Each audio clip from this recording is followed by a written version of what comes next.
Okay, remember when I made that FNAF timeline video that was, well, a joke? It should have been obvious to everyone that it was a joke. But remember how I said I wouldn't cover the books? Well, I'm going to try to do that now.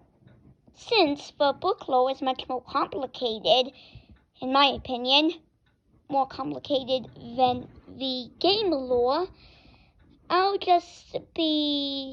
will not stick to every book. I will just do the ones I know the most about. And the ones I think are the most important to the story of the book's universe, which, as Scott confirmed, is a separate world. It's not the same world as the games. Okay. It's mainly going to be about Phasmophobia. Okay. So, the first book we ever get, the first book that we ever get from the series is Into the Pit. I'm going to start off with Miano the Into the Pit storyline, but I'm not going to start off at, the point that definitely happened somewhere in the timeline where the Spring Bonnie incident happened, that we got in, the scene where, all of the people are running away and screaming from presumably Spring Bonnie. Okay, so there was this boy named Oswald, and, well, he lives in a dying town.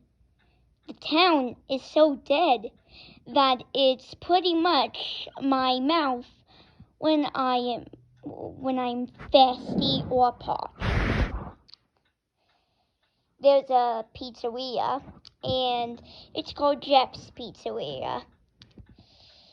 You see, as you can imagine by the name, it's run by a person named Jeff, and well, it's really convenient that, it has a time-traveling ball pit that leads him to a place full of animatronics. And at the beginning of the story, we know that he likes to draw animatronics for some reason. It's never explained. Nothing is ever explained in these stories.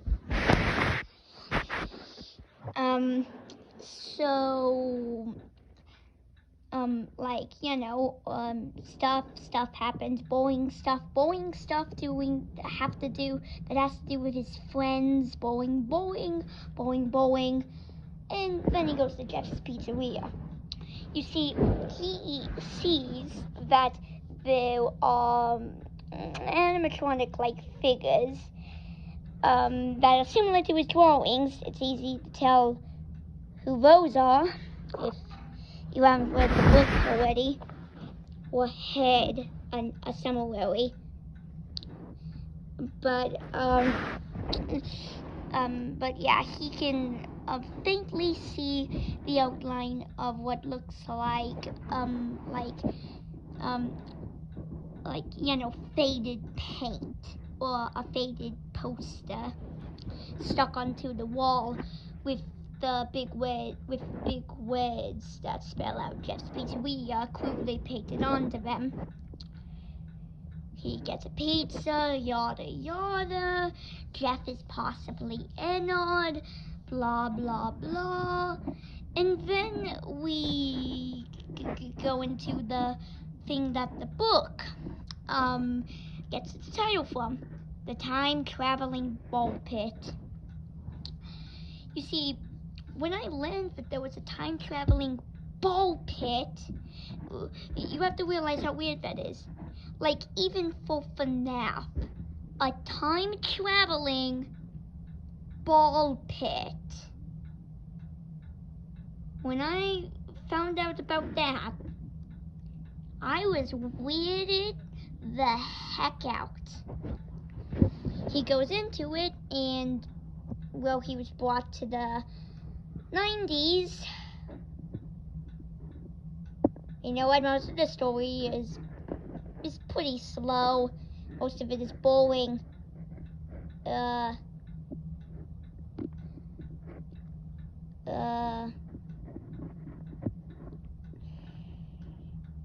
Basically, the kids, I guess you could say the moral of the story is, do not trust men in yellow bunny man suits.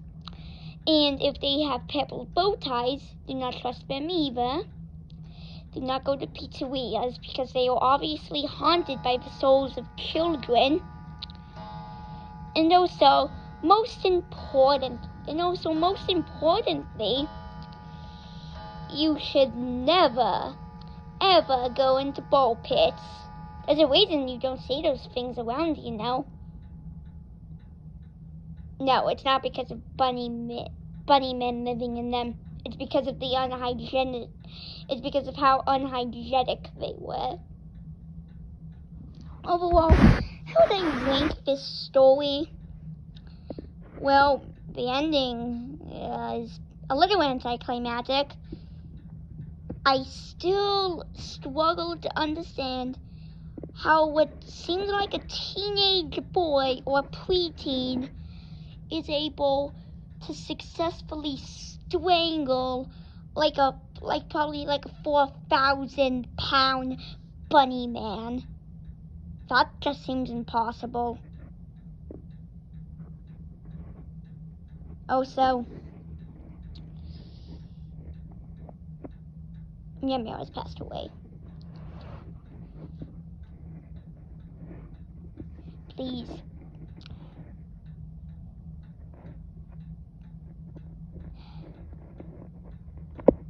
pray for him in the comments.